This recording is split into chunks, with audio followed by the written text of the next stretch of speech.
Olá pessoal, aqui é o Rodrigo do time de Economia da SMI Consultoria. Vou falar com vocês sobre o nosso cenário econômico atual. A semana passada trouxe diversos indicadores que deram uma boa ideia para a gente de como a nossa economia está sendo afetada pela pandemia da Covid-19.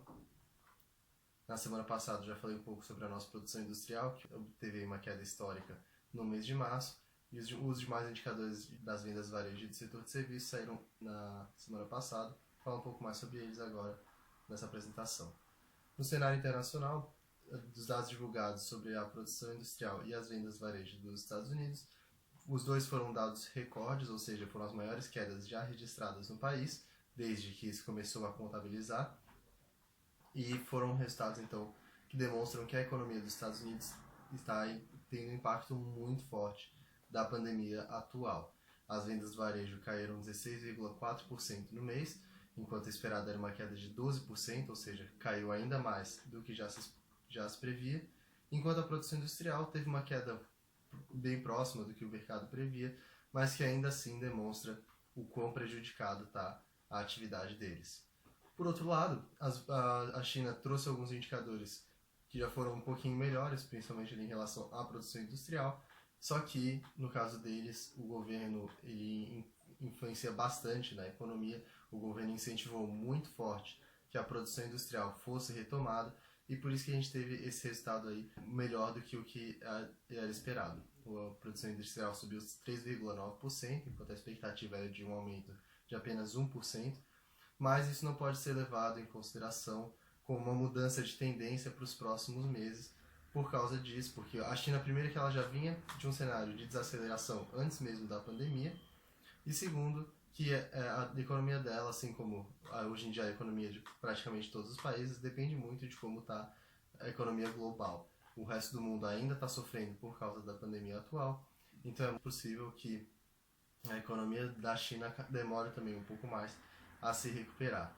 A gente vê isso evidenciado nas vendas do varejo, que caíram 7,5% no mês de abril, uma queda, diferente à queda esperada aí, que era de 7%.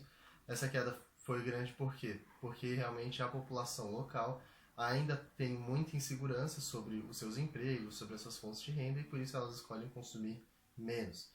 Isso evidencia uma insegurança da população em relação à economia chinesa, o que é um bom indicativo de que a economia deles realmente não está indo tão bem quanto eles gostariam e quanto apenas o dado da produção industrial aparentemente demonstraria. Aqui para o Brasil, na semana passada nós tivemos algumas projeções que foram revistas pela Secretaria de Política Econômica.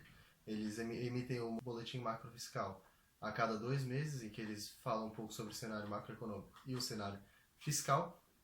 Os modelos que eles desenvolvem são relacionados ao cenário econômico, então é daí que eles encontram essas projeções para o PIB e para o IPCA. Então, o modelo deles agora está mostrando que o nosso PIB provavelmente vai cair 4,7% no ano de 2020, já com uma leve recuperação em 2021, com um aumento de 3,2% no PIB. Enquanto isso, eles veem que o IPCA para esse ano está realmente muito abaixo da expectativa da meta.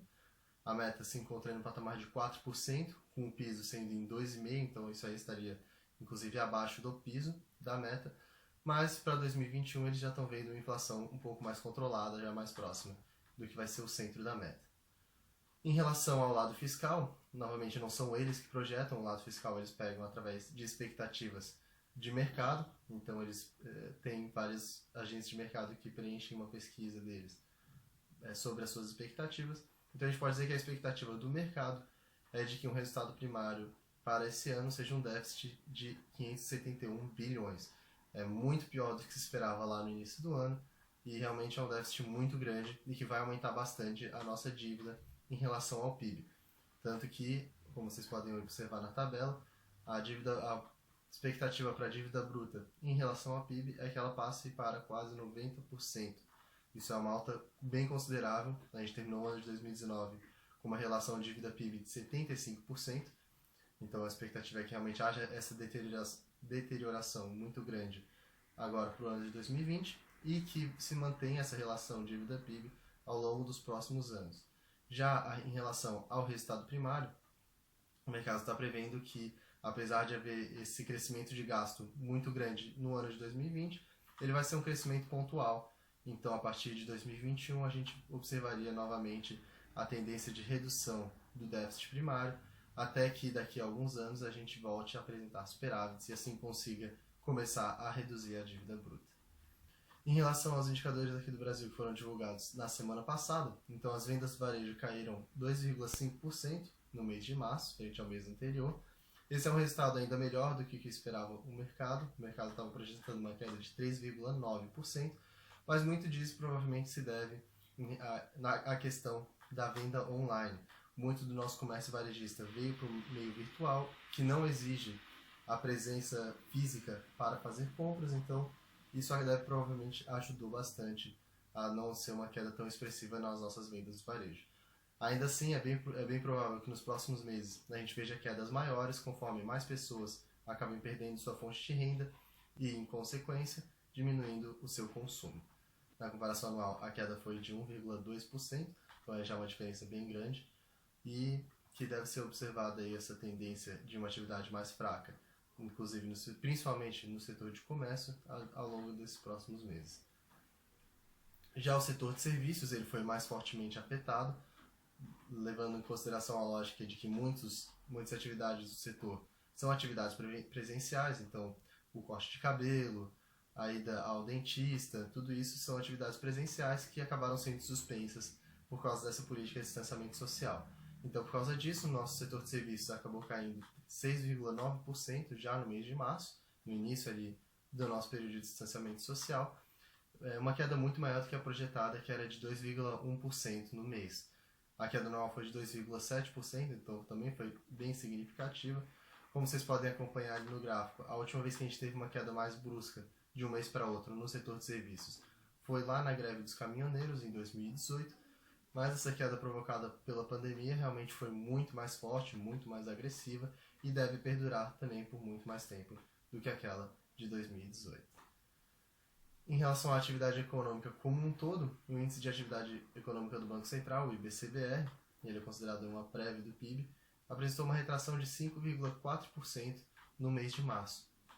Um resultado que já era em linha com o esperado pelo mercado, mas que realmente trouxe aí uma piora muito forte do nosso cenário econômico. Na comparação anual, ou seja, com março de 2019, o índice caiu 1,52%. A gente já está vendo aí uma retração de 1,5% na nossa atividade, ainda no primeiro mês de distanciamento social. Então isso acaba dando força para essas projeções realmente de uma queda bem forte no PIB, agora em 2020, visto que esse é só o início ainda do efeito da pandemia na nossa economia. Então é bem provável que nos próximos meses a gente vá ter um índice, um IBCBR, que continue dando um resultado um pouco mais baixo. Para essa semana, então, o que nós temos para acompanhar, não vai ter tantos indicadores assim sendo divulgados durante a semana. Aqui para o Brasil, o destaque vai ficar sobre a nossa arrecadação federal no mês de abril, enquanto no calendário internacional, o destaque fica para a ata do FONC, o Comitê de Mercado Aberto dos Estados Unidos, que decide sobre a taxa de juros, e lá eles devem falar um pouco sobre as perspectivas deles para a economia dos Estados Unidos durante os próximos meses. Então é isso, pessoal. Como vocês podem ver, os indicadores que saíram estão demonstrando que a nossa atividade realmente está sendo profundamente afetada pela Covid-19. Então, realmente é uma situação bem difícil, mas que vamos ter que se acostumar ainda nos próximos meses a ver dados um pouco piores. Na semana passada, então, o Ibovespa, o índice de renda variável, acabou acumulando no mês de maio uma queda de 3,66% até sexta-feira passada, enquanto o IMAB, índice de renda fixa atrelado à inflação, apresentou uma queda de 0,87% no mês até a sexta-feira passada. Caso vocês tenham alguma dúvida, alguma sugestão, por favor, entre em contato com a nossa equipe, nós estamos sempre à disposição. Desejo uma ótima semana a todos e até a próxima.